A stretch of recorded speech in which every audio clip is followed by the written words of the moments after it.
This tutorial will show you how to make your text glow in Premiere Pro. So for this particular process, start with white text. This pink layer is our text layer. Search for drop shadow and drag it onto your text clip. Go to the effect controls, find drop shadow, change the color to white, reduce the distance to 0 and set the softness to 10. We now need to duplicate the effect, so click on the effect title, press Ctrl C to copy and Ctrl V to paste. And on this one, we'll change the softness to 50. Same process again, we'll copy and paste the effect, set the softness on this one to 100.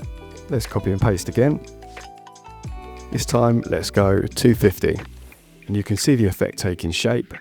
This is basically how it's done.